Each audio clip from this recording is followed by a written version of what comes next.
Cette histoire s'est passée quand j'avais 8 ans.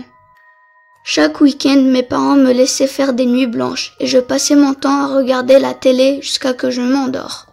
J'adorais cette chose parce que je regardais tous mes films préférés jusqu'à des heures très tard et j'étais tout le temps tout seul.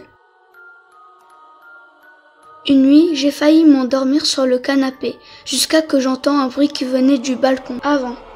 Puis j'ai remarqué que ce bruit venait de la vieille balançoire qui était dehors.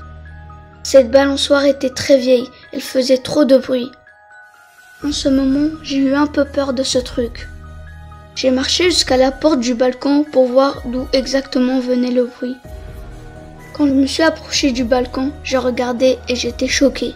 Il y avait quelqu'un qui était assis sur la balançoire qui était devant mon balcon. C'était une vieille dame, elle avait environ les cinquantaines. Elle portait un pyjama qui avait des taches de sang dessus, elle avait un couteau dans les mains. Quand je l'ai vue, j'ai eu très peur, puis j'ai couru vers la chambre de mes parents en criant. J'avais du mal à parler, puis mon père m'a dit « Calme-toi et dis-moi ce qui s'est passé ». J'ai rassemblé tout mon courage et j'ai réussi à leur dire tout ce que j'ai vu, devant mon balcon. Puis mon père s'est énervé contre moi et m'a dit « C'est sûr que t'étais en train de rêver, repars dormir ». Puis j'ai commencé à pleurer et à crier en refusant d'aller dormir, tout seul, jusqu'à qu'il en a marre. Puis il m'a attrapé par le bras pour me montrer qu'il n'y avait rien. Il me disait qu'il n'y avait rien, je vais te prouver que t'étais en train de rêver.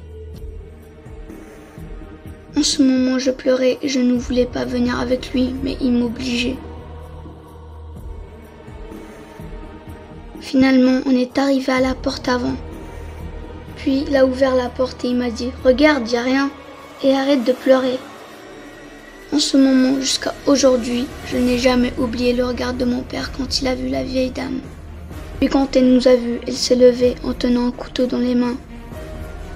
Puis mon père a claqué la porte et m'a pris avec lui, à l'intérieur.